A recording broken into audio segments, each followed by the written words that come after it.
What's up, everyone? I'm joined by Stephen Jennings. If you watch the Cohn Phone, you know Stephen. He goes by Fog City 49er. He hit me up on Twitter a couple of weeks ago, wanted to do a show. So I said, absolutely, dude is money. So let's talk about what you got in your mind. I DM'd you. I said, what's on your mind today? He wanted to talk about Mac Jones. So let's start with his pro day. He didn't get rave reviews, Stephen, and it was his second one. The first one wasn't great either. What do you think about his pro day? I think his pro day showed us what we already knew. He's a front runner. Mac Jones has I don't think he was ever behind at Alabama. I don't think that guy ever really had to sweat a whole lot. And if you've ever seen him with his shirt off, it doesn't look like he's ever sweat a whole lot. It just wasn't pick 3 for this guy. This is the guy that we're talking about. I don't know. It's almost as bad as Sam Darnold and Joe Flacco. That's the only positive thing about trading up to 3 I've seen so far is we don't have to talk about those guys anymore. Inaccurate, just no hustle on the ball. I mean, everybody watched all the pro days. Zach Wilson was out there acting like there was an edge rush. Who else? Kellen Mond. He had his pro day. Was that today or yesterday? It was yesterday. Out there, trying to simulate what you're going to see from this guy in a game. Yeah. And I don't know. There's nothing exciting about Mac Jones. If you couple that with the DUI stuff that's coming up. Well, we'll talk about that in a minute. Jones. Yeah. But the thing about Jones is like people act like he's the safest pick. And that he's the most pro ready because he's like a pocket style quarterback. But people forget he only started 17 games. Did I lose you? I lost Fog City.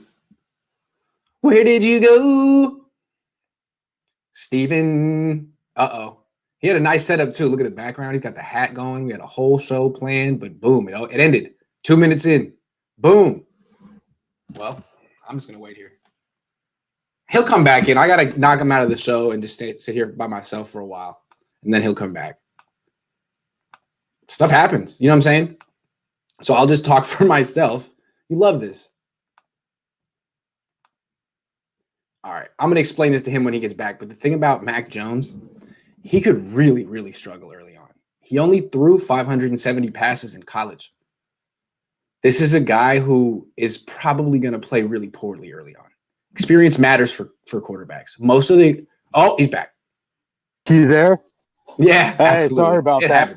It happens. Pandemic, everybody's home, so the internet's not quite the greatest. But I know, and you really do need like some serious internet to upload, so it's all good. But what I wanted to say about Mac Jones, what was I just saying? He's really inexperienced, even though he played well. That's the kind of guy who could really struggle his first few years in the NFL and bounce around like Josh Rosen. Well, we've talked about inexperience with every single one of these draft prospects. Every single one of them, except for Kellen Mond and Trevor Lawrence. And Trask. Trask has got, I think, more starts than all the other top guys, except for Wilson is a 3-year starter. Give him credit. Wilson's a 3-year starter. Yeah, well, he's a 3-year starter, but he wasn't a 3-year star, which could be development. I'm not going to hold that against him. Hard to say, but it's good to note. Yeah, this was like the best year ever for Zach Wilson. The question I have is, if COVID hadn't happened, would we still be talking about this kid? Yeah, was he like a pandemic product? Yeah. Seriously, I mean, it was like the softest schedule of all time, and like the softest schedule BYU ever had. No Pac-12. Absolutely. No. Yeah. No. They played a lot of outlier teams. It was just the conditions were right, and that scares me. That scares me really bad because the conditions are not going to be right. Look at the division that we play in. You got Aaron Donald. J.J. Watt, these conditions are not going to be great for a guy like Mac Jones, who is completely low, and our O-line hasn't gotten that much better. Mac's an improvement. There's be better assignment, but signing Alex Mack and giving Trent Williams $1 bazillion is not going to stop Mike McGlinchey from getting dropped on his butt. It's just not going to happen. I'm sorry. And he looks really small right now. Mac Jones? I thought he'd get bigger, maybe gain some weight. No, McGlinchey looks yeah. Big slim, boy. Big slim. But all right. Yeah, he looks But no, let's talk about Mac Jones' past, because there's still I still think the Niners are going to take him if Zach Wilson isn't available, and we can talk about that in a minute. But first, explain to people what he did when he was a freshman and why this is going to come up. What I read, and I know that there's other reports out there, but it's just DUI stop. You still there, Grant? Yeah, you're breaking up a little bit. I'm here. It was a DUI stop. Oh boy. It's a DUI stop, and what worries me about that is we don't take guys with DUIs on their records anymore. Reuben Foster, that whole disaster. They're trying to avoid it. At least they have been. That was their excuse for Dak Prescott, wasn't it? Yes, that was pre-Kyle, but still, you're right to bring up Reuben Foster. Well, I think that's not so much a head coach and a GM thing. I think that's an organizational thing. If an organization is trying to stay away from troubled players and the optics, they're not going to take a guy with a DUI. That's fair. Okay, now let me say this to you. I really think that Kyle Shanahan wants to take Mac Jones. I think what Kyle Shanahan, when he sees Mac Jones, he looks at him and isn't concerned about his body. He just sees a guy who executes better than Jimmy Garoppolo, and I feel that's all that Kyle's looking for. You know what I mean? He just wants a guy who goes to the right place with the ball during the game as much as possible, and that's what Mac Jones shows on film. Whether that's a product of Alabama or whatever, we'll find out. But I don't think Kyle really – I'm guessing. I don't think he's going to be swayed too much by the pro day. I think he likes what he saw on film, and I think if Jimmy could do what Mac Jones did, they'd be fine with Jimmy too. That's just a guess. Yeah. I know it's not exciting. This is Kyle, though, man. Kyle drafted C.J. Beathard in round 3. He did that with a straight face. He was like, this guy's good. What are you talking about? You said it. Now I got to bring it up. The last time we were at pick 3, or the first time they were at pick 3, who did they take? Solomon Thomas. That's what worries me. I think Kyle Shanahan can talk himself into anything. Anything. Yep. Well, he's great at this. He does not excel at this, but I could teach him that.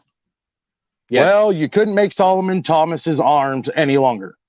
You couldn't make him any bigger. I mean, people have brought it up left to right, Botan earlier. I mean, first-round draft picks, our history is abysmal at this point. Ayuk and Bosa, really, since they've taken over. Kinlaw, the book is still out, absolutely. Bosa, whether he comes back from the injury concerns, book's still out. But, you know, if we can overcome that, I mean, this was exciting. This had to happen. This felt like a Jed thing to me, this pick 3 thing. And that's what scares the hell out of me about it. I feel like, we're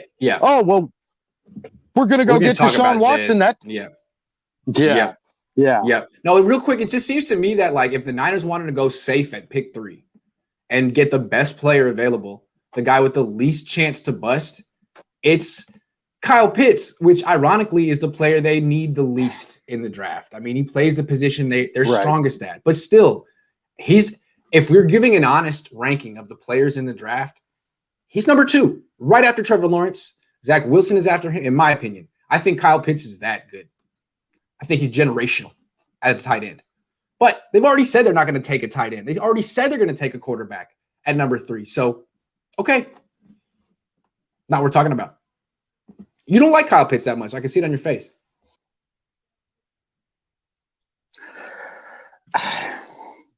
If you want a big receiver, go get a big receiver.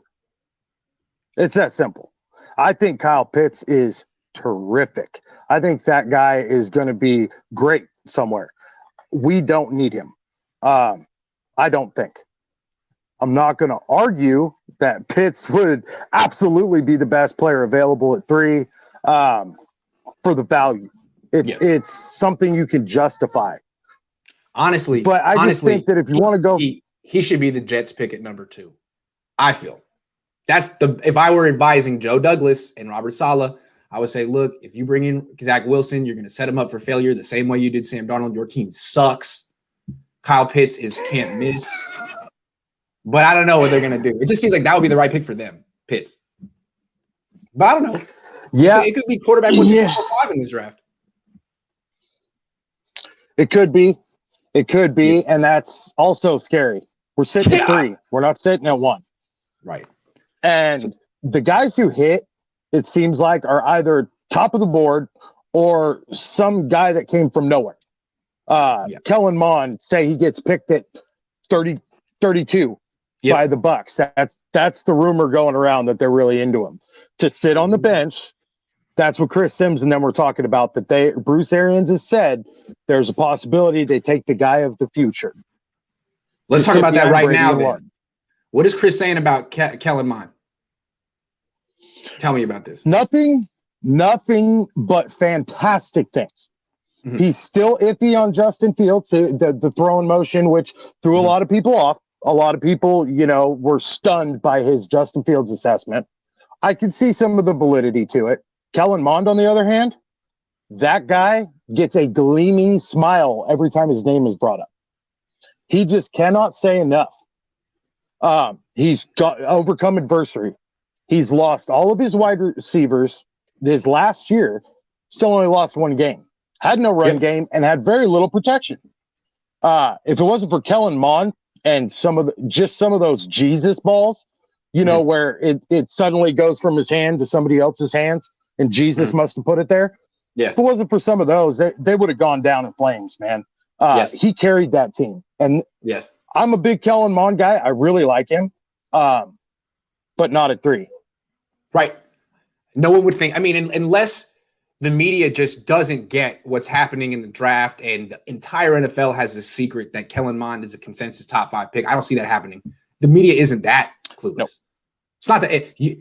Again, maybe the Niners traded up to take Kyle Pitts and they want to take Kellen Mond in round 2, but they said they're freaking taking a quarterback. So that's not going to happen. It's just interesting that Sims still likes him. And honestly, I feel that he's better. I agree with Sims that he's better than Fields and Lance. For all the reasons Sims said, I would go a step further and say he's better than Mac Jones too. But I don't know. I don't know if I would say he has the ceiling of Fields and Lance. Fields and Lance, that's fair. Those guys have serious ceilings. Serious ceilings. Walking back in my house, the ice cream man's rolling by. That's funny. So sorry about that. I get better reception out there than I do in the house. So, no, Kellen Mond, I think he is so solid. I think the experience is there. I think he's made a lot of his rookie mistakes. He has overcome a lot of stuff. He's had a university, never goes into details. He has things that I'm losing you, man. I'm losing you, man. You might want to go back outside with the ice cream truck. You might want to go back outside with the ice cream truck. I've lost you. I'll hang out with the ice cream truck. What is going on with my internet today? It's all good, man. Okay, now that's better. That's better. As soon as I step on the porch, it goes away. That's better. That's better. You good? There we go. Sorry about that. Sorry, I cut you off. You were saying about Mond? Yeah. Mond was kind of. I took note of Mond this year with the reduced schedule, with the reduced games on prime time and all that. I took note of him, and the kid's good. He did not have the weapons, didn't have the backup, didn't have any of that, and still succeeded. And to see what he said today at his presser, boy, what did he say? That's a big chip. He said, well, you guys can, it's fine. I've been slept on. This whole team's been slept on. He goes, since day one I got here, we're just Texas A&M. He goes, to say that if somebody were to tell you a year ago that I was going to lose all 3 of my receivers and still only drop 1 game this year, you would have told them they were crazy. That's fine. Keep doing what you're doing. I'll prove you wrong. Yep. That's the kind of guy I like. That's the kind of guy I like. That sounds like the kid I want slinging the rock for my team. I mean, physical attributes. his ceiling is not as high, but he could. That's kind of dude could be a day one starter. Absolutely. I agree. And he has the experience, unlike everyone else in this. We talked about it. Who do you like better? I don't mean to lead you here, but who do you like better? Mond or Mac Jones? Mond. Yeah, me too. Me too. Mond all day. Me too. And I understand the people who want to shoot for the upside with Trey Lance and Justin Fields, but you have to acknowledge the downside with those two. And one of the things I like about Mond is he seems safer because of the experience. There's a whole lot of tape to look at. I think there's a pretty good feel for what he's going to be. To me, he's Ryan Tannehill, which is hell of a quarterback. Hell of a quarterback. I mean, same school. I think the problem is he's been in a spread RPO system. You put him under center and let him roll out. Now you're going to see an explosive playmaker. He's been throwing slants all his whole career. He can do more than that. Well, I'm telling you, he's going to be really good in the NFL. Let's answer some questions real quick because people have been throwing money at us. Mac Jones would be solid if they had a decent O-line, but the Niners, aside from Trent, have been mediocre at best. Jones would be a disaster, in my opinion. I mean, that's a good point. What do you think? You already made that point. Say that again? That the Niners don't have the offensive line to make Mac Jones work, basically. What do you think? Absolutely not. Absolutely. I think Mac Jones is going to look like Jimmy after 12 games of getting smashed behind that O-line. The left side is fine. Lakin Tomlinson, I know we all give him a lot of crap. He had an off year. Normally, that guy, Lakin is on point most of the time. Yep. Now we got Trent Williams. Has a little bit of an injury history, but it's always a game, maybe two. But he is solid. Mm-hmm. You're not getting past Trent Williams. He knocked the rust off, got the leadership qualities. Well, then we got Mac, who is not – he's not a number one center anymore. He's just more intelligent than who he had. But you still got that whole right side. Yeah. Yeah. Brunskill's solid. I really like Brunskill. It's just too bad that he hasn't gotten any reps at right. He's not had enough reps at right guard. He should have been there the last 2 years. I think he should have been the right tackle last year. Yeah, that's good. Yep, I agree with that. That's fair. Yep. I think he's earned it. I think he shut down Aaron Donald twice. I think that he physically, if you lined him up next to Mike McGlinchey and said, who do you think's the right tackle in the NFL? You'd point to Brunskill and be like, that giant, gnarly, grizzly-looking guy right there. So it just – I always felt the vibe that Brunskill gives me being next to him in the locker room, he always has reminded me of young Joe Staley. Young Joe Staley. Now, he's not athletic as Joe Staley was a freak athlete, but just the way they carry themselves and the way they talk, he's such a pro. I don't know why. He feels like young Joe Staley to me. I don't know why. Not that good. Not that good. No. Joe is a different animal, man. Joe had the sense of humor, the leadership. Daniel's very serious. Joe was loud. Joe is like fake serious. He was like had the dry sense of humor and stuff. Other than Lawrence and the Joe Show is great. Other than Lawrence and Mond, what quarterback do you have the most confidence in? Zach Wilson. Why? I think it depends on how you look at attributes. I think that his arm, I think he has strongest on platform down. It doesn't matter of anyone in this class. That rolling to the left, jump, stick your feet, and sling the rock 60 yards, hash to hash. That's different. Absolutely different. And I think that coupled with his ability to run could get him out of a lot of trouble. If his processing the field, it depends on what the coach he goes to does. Honestly, if they can tailor make something for him and ease him into the system he's in, say Kyle Shanahan, I think that kid would just be phenomenal. Yeah. Yeah. Well, did I miss one? I wanted to get one. Hold on just a second. Oh, yeah, no, I definitely wanted to pass that one. Thanks for your money, though. I appreciate it. I just can't push that on the show. It's just R-rated. Drafting a tight end top 3 is like buying chrome wiper blades for your VW Rabbit. Yeah, but the problem is this year, I like the quarterbacks going in round 2 better than the quarterbacks going in round 1. I mean, Zach Wilson, I like Zach Wilson. The other ones have less than 650 throws. Every one of them. Kyle Trask and Zach Wilson are the Yeah. only ones with more than 800, and then the only ones with more than 1,000 are Mond and Lawrence. Everyone else is has played like a year and a half. That scares the hell out of me because experience matters. So it does matter. that's why I kind of like the Pitts thing, because it's what you do with that experience. Yes. Do you improve or not? Mond improved. Yeah. Zach Wilson improved. Trask improved. That's the thing I can say about Kellen Mond. Yep. Yeah. Trevor Lawrence, about the same.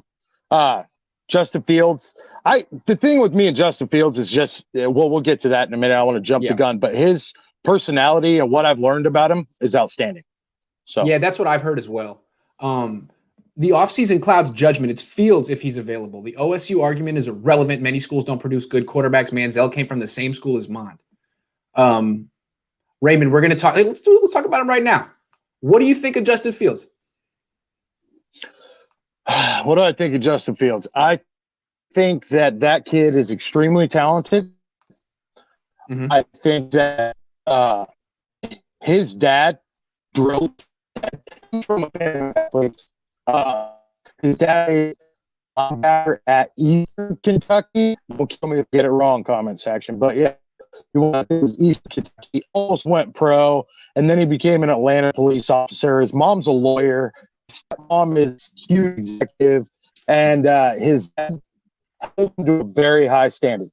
I think physically, the kid's as gifted as it comes. He's got some goofy mechanics. I kind of on that. But the big one everybody seems to be carrying apples is that throw that I pointed out with Zach Wilson. When Justin Fields tried to do it, a little bit different. Didn't quite have the zip. It wasn't just a snap of the wrist. The rolling out to the left, jump, plant your feet, and then toss it. Yep. I like Justin Fields, though, and I think he's got a really high ceiling. I think that his floor is a lot lower than other OSU quarterbacks we've seen come out. And I think the school debate is, honestly, it's kind of played. I mean, you can have a kid that does any number of things in high school, go to college, get stuck in crap system, and just have to outshine the system. The receivers declaring their routes at OSU, just the way that they run certain things, that's not his fault. And some of that is why he chose to go to Georgia. So, but that didn't work out. For me, I prefer Zach Wilson to Justin Fields for a few reasons. I feel like, one, Zach Wilson has more experience, and he also has a better. He just finds the open receiver quicker. He scans the field better. He has a better ability to find the open guy quickly. And I don't know if that's necessarily something that comes with experience, something that can be taught, or something that's just innate. Yeah. So Justin Fields, great athlete. I question his mental, not how smart he is, but just how his mind reacts on the field. Because I mean, maybe it's Ohio State's offense. It's just he really takes a long time to decide where he wants to go. And a lot of the time when you watch the film, it's like, man, there's a lot of guys open right now, and you're not really unsure where you want to go. Like, just pick. It's anyone's right. They're all open. It's Ohio State, dude. Come on. But again, maybe he's a victim of nitpicking, because it seems like Mac Jones gets the benefit of the doubt when you could just do the same exercise on him and just ruin him. I mean, I could go to town on Mac Jones, but we're talking about Justin Fields right now. I think just and you put Alabama, going to see some of the snap out there. I'm losing you, man.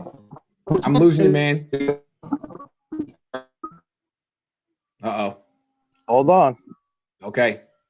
You're there on my end. Oh, okay. I hear you again. Okay, start that thought again. Uh-oh. We didn't even get to the best question yet. I wanted to talk about Jed York, but I'm losing you, man. You there? Oh, I'm here. Okay. We got this. All right. Look, I don't want to chance this anymore, because I've been really wanting to talk about this. Talk about what the Jed York comment at the press conference. What did you notice? Because this was very perceptive. So there's things I've noticed. John Lynch If he's playing poker, bro, you bring him to my house. We're playing poker. You bring John Lynch over because that man does not have a poker face. It's the cufflinks. Watch the cufflinks. Whenever he gets uncomfortable, he flips to the cufflinks. He flips his hair and takes a drink of water. He's a bad poker player. Yeah, he starts doing the things with the hands, right? Whenever he's uncomfortable. I've noticed that. Yeah, what's that? The Jimmy question? Same thing. Ring the hands, ring the wrist, play with the cufflinks. And that's fine. I understand they brought him in because of his integrity. That's cool. You can't lie. Don't do it in front of the national media. Yes. Yeah. So when he was asked about Jed York, and this could be me being nitpicky because I'm an Eddie DeBartolo guy and Jed York ain't that. I met Eddie D. He was the coolest guy ever. So he was asked about Jed York and his input on trading up to 3. And John got real twitchy and started kind of saying things he didn't have to. Oh, yeah, he's around the building a lot, and he was an integral part, and we see him a lot more now since he can't go travel and go on vacation, and he has. Of course, you got to run this by him. Of course, you got to run this by him. Yeah. Yep. Well, what you've been picking on number 3, our trade up to 3 about? They rushed it. It's desperate and it's expensive. Jed Who does York that sound like? Jed York. Jed York. It's what he is. He's desperate and he throws money at stuff. I don't, and I could be wrong. Just casual observer. I don't think this was a Kyle thing. I think Jed came down on Kyle. We can't do this again. Yep. And from there, it turned into going after Stafford. Figure it out, Kyle. Yeah. Figure it out. End of story. You don't like Jimmy? Fine. Figure it out. Okay. Figure it out. Okay, we're going to be in on Stafford. Oh, we didn't get Stafford. Oh, no, but we're going to be in on Watson. Oh, give me a little bit. Oh, but Watson's out. All right, man. So what? All right, well, we got it. Jed York said, because otherwise, what are you? He's your employer. If he wants you to do something, what are you going to do? Get fired? Yeah. I think there's something there. I think he basically said it. Yeah, Jed was involved. Jed was supportive. Maybe Jed was. It just feels like the RG3 trade all over again. Feels weird. You're trading weird. 3 picks to get not Trevor Lawrence. It feels like they took the Deshaun Watson offer and just sent it to Miami for the 3rd pick in the draft. Like, you're not getting Deshaun Watson. Justin Fields isn't Deshaun Watson. None of these guys are that good. Deshaun Watson's a top 5 quarterback in the league. You passed on him once. You don't get to undo that. Yeah. Yeah, well, it started with Stafford, and it was 2 2s and a 3. Okay. Then there was no real reports that I saw that they were in on Watson more, that Watson was in on them. Yes. And then came Jed York's drunken disaster at his birthday, tweeting about I love my wife and my head coach. Yay! And then so they talked him into re-signing Juszczyk. And I feel like everything else fell apart. They had to talk him into getting a rookie. And who's the one guy that stands next to the freaking quarterback 90% of the time in Kyle's offense? Kyle Juszczyk. Yes. They're like, hey, I don't know. I feel like there was a move coming. They thought they might have needed some leadership. Plus, they're just in love with Juice, and that's fine. Juszczyk's a great athlete. He's a great guy. But hold on. But you're saying it almost feels like an ultimatum from Jed. Yeah. Do something this offseason. And so now they were stuck with the 3rd best option. Hope Zach Wilson's there at 3. Hope Mac Jones has a good pro day. Hope Justin Fields can read a defense, that kind of stuff. Hope Trey Lance can develop after 288 passes in college. I don't know. That scares me. Yeah. That scares me bad. So it started with Stafford, right? Yeah. That was the first one. Yes. And then Stafford trade happened. And it seems like things have been real weird since then, really out of character since then. I don't think the Niners expected the Rams to come over the top on that. I don't think the Niners expected the Rams to throw 2 firsts at Stafford. No one expected that. That was a lot. I think they lowballed him. Yeah. Thinking that there's no way they're getting out of Goff's contract contract. Yep. And they threw in the ones to ship Jared Goff off, and that, we're in trouble now. Yep. So it's just kind of been now we have to do even better weird than that. news. Yeah. Yeah. And that scares me. I am a fan. I am a diehard Niner fan. And it seems like desperation has caused them to do one of two things. There's no middle. It's either great or bombs away. One of the two in this regime.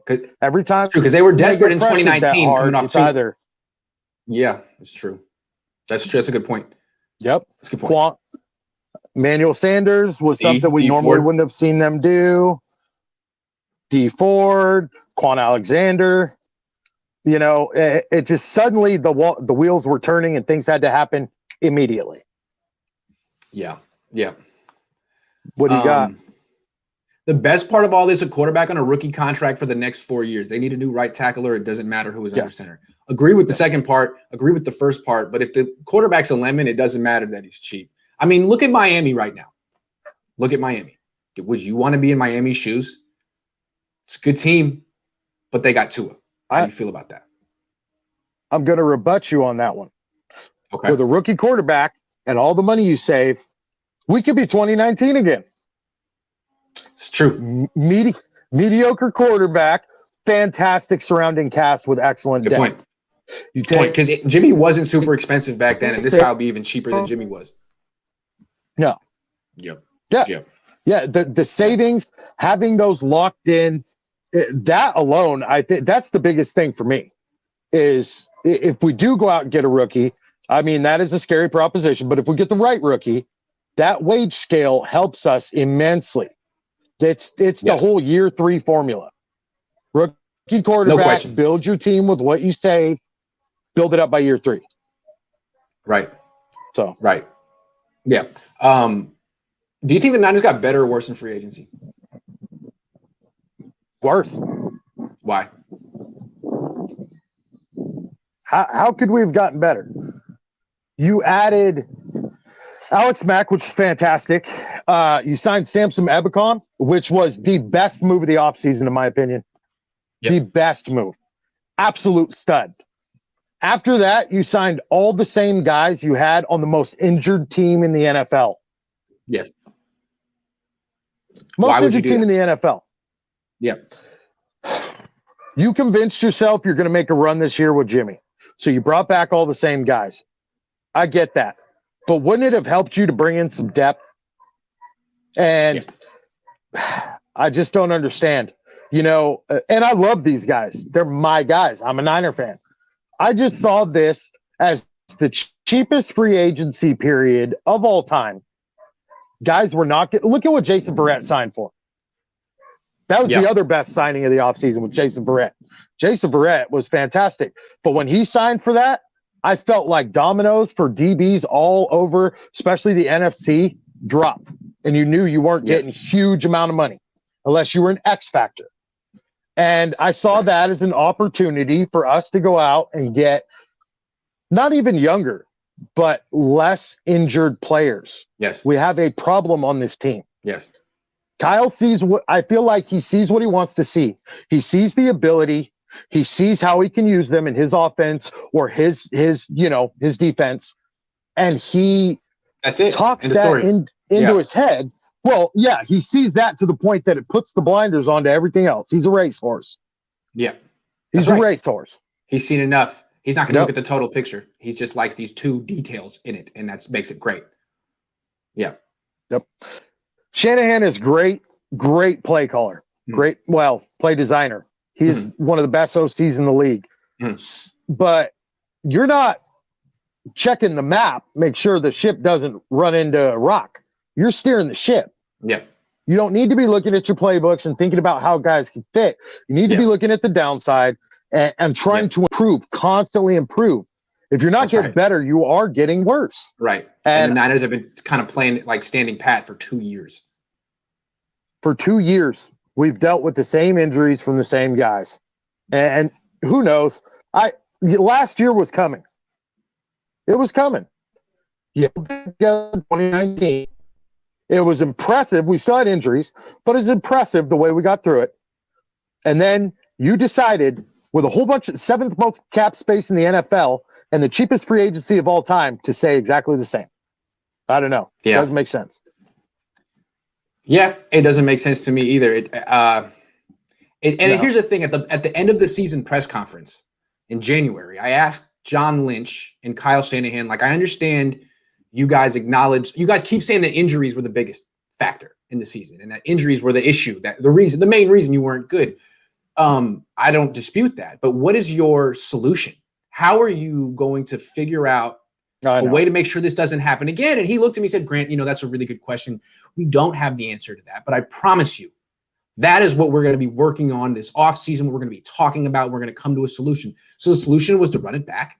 Well, so what you're saying is it couldn't possibly happen again. That was the solution. It was a fluke. Come on, John. What are you talking about? Did John Lynch walk into Parag's office and say, look, we're worried about this quarterback thing. Jed's breathing down our neck. Just resign everybody. Figure it out. Yeah. Yeah. Maybe. I'm not. Maybe. People are going to take me the wrong way. And I'll tell you what, your comment section last time we talked about Kittle on Bustle with the Boys killed me. I don't care. I think it's funny. Yeah. Bring on that. But bring it on, baby. There's things that I see going on that just really concern me. Just re-signing everybody, not looking. It's like they didn't even look around at what was offered in free agency. Right. Now, I got to say, the one thing that I got to say is that if they let Trent Williams sign with the Chiefs, we would have rioted. The fan base? That's all I can say. The fan base, Twitter would have been a dumpster fire for months. If Trent Williams had walked off and signed with the Chiefs and K1, even K1, who K1's not the most pinnacle piece, but if he signed with the Chiefs over $500,000, people would have freaked out. Yes, they would have. So, they would have. And what's fun, the other thing is that it's another Kyle move, because like we talked about, or not a Kyle move, it's a non-49er move. It's a non-40. It's not something they would do. I mean, they had a number for Trent Williams. They stopped, and Trent Williams had to go to Kansas City, and Kyle had to call Parag and say, get it done. Yeah. Get it done. Yep. So, I mean, it was a Kyle thing. It's funny, like, the Niners have been changing their standards a little bit for Kyle. The way I think of it is like, like in college, like when you or your buddy like gets a girlfriend that's way out of his league and he totally changes. You know what I mean? Like all the standards he used to have, all the opinions he used to have, the things he used to do, gone. And he's totally like this girl now. It's like, really? Hey, man, you used to like this and that. Like, no, man, what are you talking about? It's like, dude, that's Jed right now. He is just drunk on Kyle. And whatever Kyle says, whatever Kyle wants is right in Jed's mind. Jed used to feel that way about Trent Baalke. Trent Baalke was like Mr. Miyagi to Jed York, maybe about 10 years ago. And now it's Kyle. Kyle is his guru. And it's going to take a lot for Jed to change, for that to change.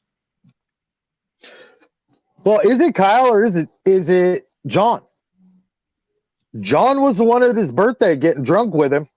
John's the one he's tweeting, sitting next to, presumably on the couch, hammered, sending out tweets from the party.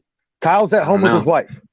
That's a good. That's a good question. Just maybe John's better at playing the game, but I think Jed has a major man crush on Kyle Shanahan. A major man crush on Kyle Shanahan.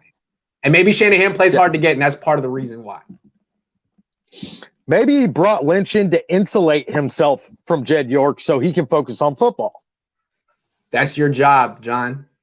Go hang out with Jed. Go to his birthday party. I'm not going to go. I'm going to hang out at home and watch The Office for the 18,000th time. Yeah, probably right. No, he's not watching The Office. He's watching himself throw a football. Fair. Sorry, Kyle. I know you way better than that than to suggest anything else. Look, we've been really negative. So why don't we go out on this? You mentioned earlier that Samson Ebukam was the best move of the offseason for the Niners. That dude is 26. He was kind of underused by the Rams, and I know the Niners have liked him for years. I know. So tell us why he was the best move of the offseason. Samson Ebukam, Oregon boy, man. When he moved here from Nigeria when he was 9, I mean, on a personality-wise and his background, moved here when he was 9, came from disparity moved to Portland, and the kid got into football pretty quick. In high school, if you lived in Oregon at all and you kept up with any of that, it was Samson Ebukam. And Kendrick Bourne was a name that came up some. They went to David Douglas, and actually Kendrick Bourne went to Portland Academy of the Arts High School or whatever it was. They played against each other. And he's just a stand-up kid. He has been doing community outreach since high school when nobody was looking at him. He's been voice in the community, just absolutely outstanding, bringing focus to anything but himself. And then he goes to Eastern Washington, and he played almost every position in high school. He played fullback, played running back, played linebacker, played safety, played DB, all kinds of stuff. Just freak athlete and athleticism. And he goes to Eastern Washington, ends up there with Kendrick Bourne and Cooper Kupp, right? Who goes pretty slept on. I mean, it's Eastern Washington, for the love of God. But and what strikes that's just me like 4 steps away from northern Idaho, right? I mean, we're talking way out there, right? Southern Montana. I mean, not exactly. Yeah. Okay. All right. Very, very small program, very slept on. And somehow they had 3 guys with real talent come out of there in the same year. Yeah, 3 NFL starters, like ballers. Yeah. Yes. Here's the scary part. Who had the fastest 40 time that day, Grant? It was Samson. Cooper Kupp, Kendrick Bourne, Samson smoked both of them. Of course. Because Kendrick Bourne and Kupp were like 4'6" guys, right? If I remember correctly. Yes. Yeah. He was like a high 4'4", I do believe. Good God. And at 240? Well, the one thing that his coaches said about him is he's transformative on the field. If you met him in the locker room and then went out, watched him in a game and on the sideline, you would never tell that was the same guy. Right. He is Nick Bosa-esque in that way. Wow. He talks with very gently. Yes, I've heard him. Yeah, yep. Yeah. And then Nick he goes is like out that on too. the field. Yeah. Nick's like, it's pretty chill. Like, I kind of like football. It's pretty chill. I do the best I can when I'm out there, but it's there's the most violent player in the NFL. Yeah, it's pretty chill. I like my guys. And like, what? Yeah, you're right. But Samson's cool. He's like that too. Yeah, and you can't piss off Nick Bosa. That we've proven that. People talk trash. They've asked him about it in press. Samson Ebukam. That's not true. Same way. That's not true. Nick Bosa blocked me on Twitter. I pissed him off. I did it. He blocked me on Twitter before he got drafted. So don't tell me that. Hey, if you think someone has thick skin, throw them my way. We'll see how long they last. Throw them my way. We'll see about that. Oh, shit. So, last thing on Ebukam. This kid, his play, I think a lot of 49er fans are kind of confused. He is not D Ford. He is not a speed rusher. That is not his game. He is relentless in every aspect. That's right. Coverage. If he's got an assignment, no matter what it is, he will do it till the whistle blows. It's insane. It's true. You can even watch him in coverage. Watch him in coverage. He'll jump into coverage, cover somebody, and as soon as the ball goes the other way, he stops and will do a 40-yard sprint to the ball on the other side. It could have been in the end zone already, and he doesn't know. He just keeps running. He is absolutely relentless. Good guy. No injury history. Had not a hamstring, thigh, pulled the muscle in his thigh in college. It was like a 2-game thing. But, yeah, I honestly believe that kid, it was the best move that we made this year. Yeah, I agree. I mean, Mac, he's 10 years younger than Mac Jones. Than Mac Wilson, than Alex freaking Mack. I'm getting these names wrong, but here, he's 10 years younger than Alex Mack. That's a great signing. He's in his 20s. He doesn't have an injury history. He's good. A freaking plus. Every other signing the Niners made, I'm like, got older, you got injured. All right, well, at least they got Ebukam. That guy's going to be good. Yeah, and I think people are going to realize when the season starts how losing Kendrick Bourne is a bigger deal than it looks. I really do. I mean, while we're talking about our Oregon guys, Kendrick Bourne, I don't think ever missed a snap.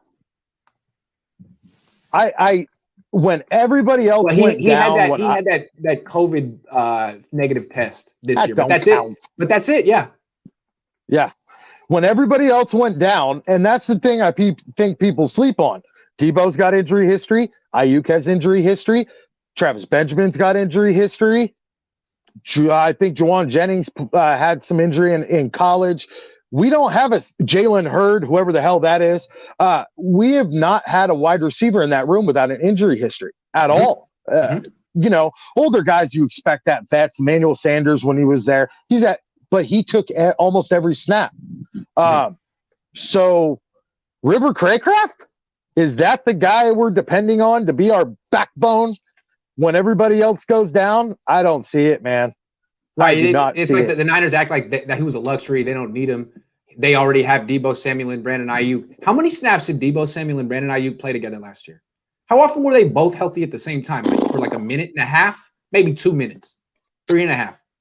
Couple minutes, maybe 4. I don't know. I'm trying to be negative. I mean, he was always on the field for them. He was so dependable. I mean, They had a very high quarterback rating when targeting him the last couple of years. Let me look that up real quick. I mean, I think it was higher in 2019 than 2020, but let me look that up real quick because he's a really dependable player, and I think he's going to be really good for Cam Newton over in New England. The thing about KB was that, especially this year, I mean, last year was fantastic. He had Jimmy throwing to him, confident Jimmy. This year he had ballerina Jimmy spinning around in circles. Nick Mullins getting crushed by everyone in the universe. And then he had CJ Beathard, the living crash test dummy. So I don't hold this year against him. I think if Cam comes back with a vengeance, KB is going to make us regret not re-signing him. I really do. You think of some of the wide receivers that Cam Newton has made look good in the past. Philly Brown, Tavian Jr. I mean, Kendrick Bourne is up there in terms of the talent that he's played with. Well, okay, I got the numbers. So in 2018, the Niners quarterback rating, there were a bunch of different quarterbacks in 2018. It was 93.4 when targeting Bourne. Those were mostly backups. 2019, 16 games of Jimmy Garoppolo, a 121 rating when targeting Bourne. And then in 2020, again with the backups, went back to 92. I mean, the guy's really consistent at what he does. It's really consistent. So, and he's been that way since high school. I've seen high school film of Kendrick Bourne, and he's always the same way. If you tell him run a 7 route, and if nothing's open, dig, cut, do whatever you got to do, that's what he does. He's consistent. He's there. He's not hurt, which is something that we don't have, man. These injuries really scare the hell out of me because even if we do get a rookie, you're still got the most injured roster in the world. And what is that kid going to do, say Justin Fields, Mac Jones, whoever, if Trent Williams goes down? That's right. Who's going to take his spot? If the Niners valued dependability and durability, they would have brought back Kendrick Bourne. They never would have traded DeForest Buckner. They wouldn't have extended Eric Armstead. They probably wouldn't have drafted Nick Bosa, to be quite honest. I mean, they just don't care. And their attitude is, if they get hurt, they get hurt. And it's an excuse that we can use. The Defoe trade still to this day hurts. I can't explain to you. I am the hugest DeForest Buckner fan. Seen him in Autzen when he was a Duck. I love DeForest Buckner. Dude was the Iron Man for the defense. For the whole majority of the team. Who missed less snaps than Buck?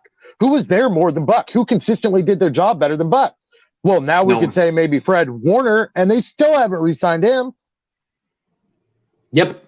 And I wonder because this is a team that has already shown they don't value the type of things that Fred Warner brings to the table. All the intangibles. They'll look at him and be like, you're a 3rd-round pick. We can replace you. We'll trade you for a 1st-round pick, and we'll get someone better than you. Okay, good luck. Good luck. Well, I'm sure there's like 4 or 5 middle linebackers around the league Kyle's played with before. He can't be out of guys yet, can he? Can he? I mean, how many more of his guys can he bring onto this freaking team? None. All the spots are filled.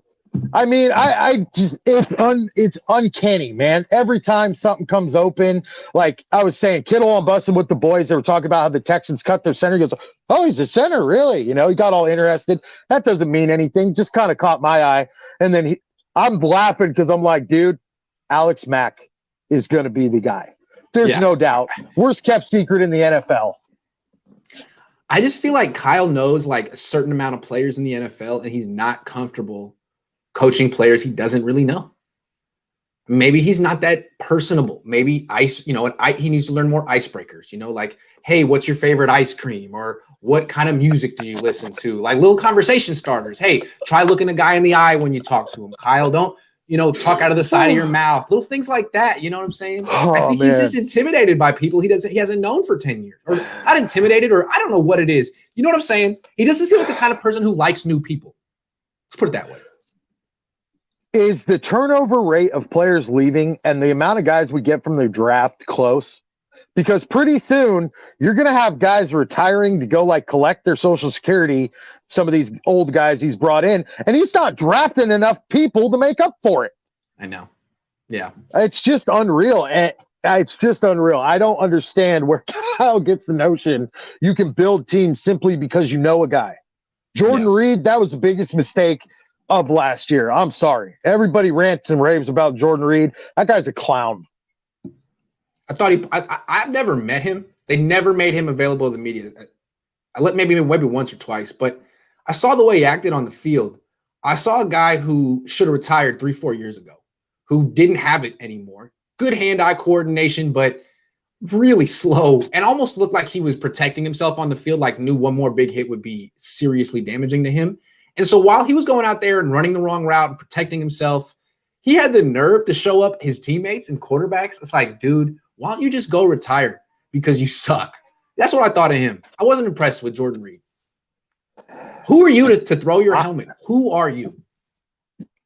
I thought the whole thing when they brought Lynch in and they had this new team and this new culture was solid culture in the locker room. Right. We want to bring in guys we want to have a good, cohesive. Well, the two big receivers Shanahan's brought in that he's just utterly in love with, Hurd and Reed, are both clowns. They're both prima donnas. So, Kyle, are you breaking your theory on culture building for guys that you really, really like? Is that what's going on here? Yeah. Yeah. I just didn't see it with Jordan Reed, man. And Ross Dwelley, better receiver than Jordan Reed. Sorry. Not a prima Anybody donna out also. there you can have. Yeah. That's a guy that never complains whether he gets the ball or not, dude.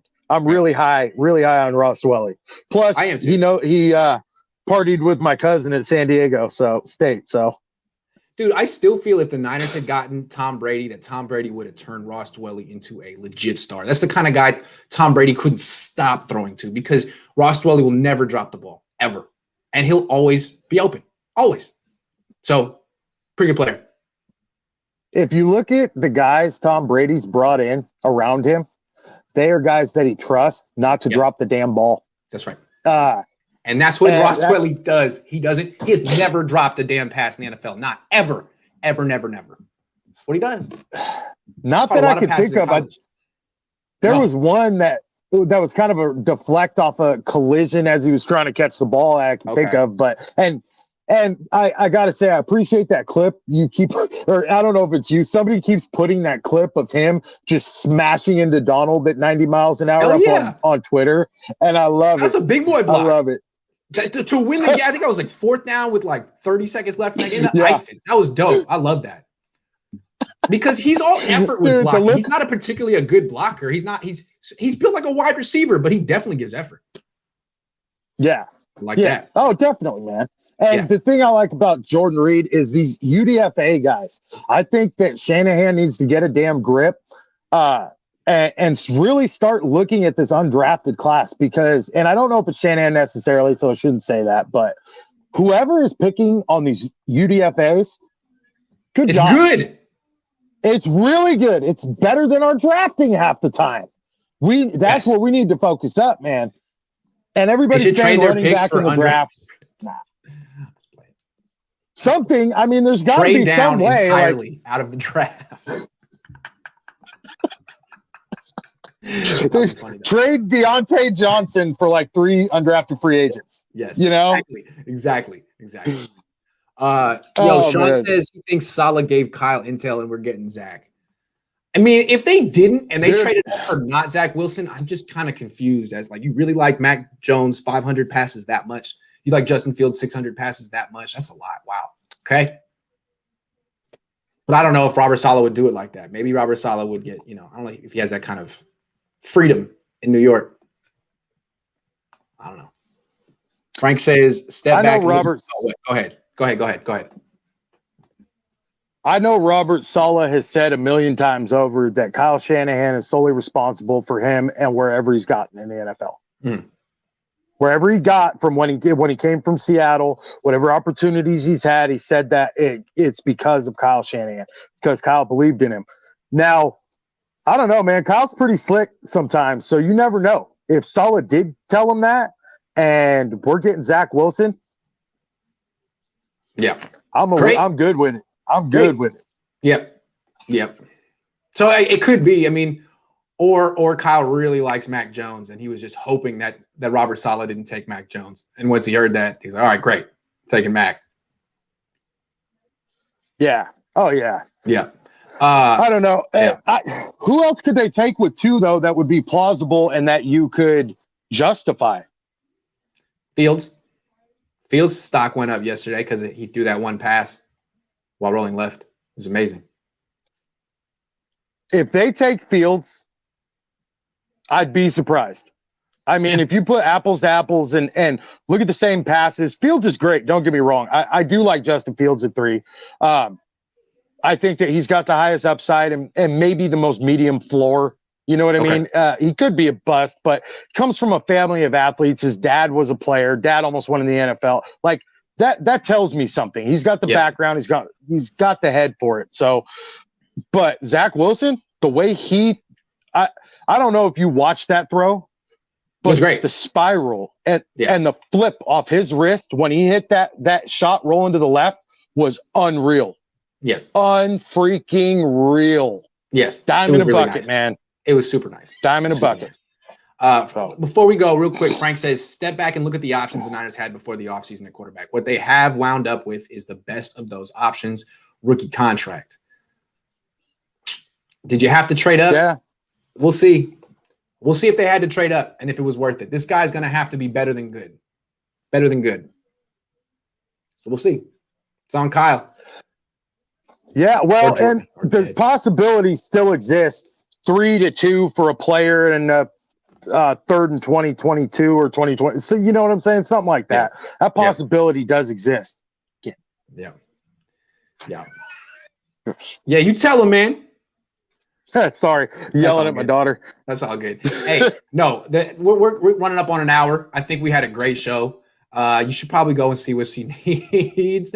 Thanks for coming on, though. I appreciate it, dude. Thanks, man. We worked through a tough situation. I love your insights. Thanks a lot. Hey, I got a new router. I just haven't put it in yet, so we won't have this problem next time. No problem. Say hello to your daughter for me. That sounded wrong. I just said, be nice. I'm just trying to be nice. I didn't mean anything wrong. Anyway, have a good one. Hey, I will. We're having a really good show until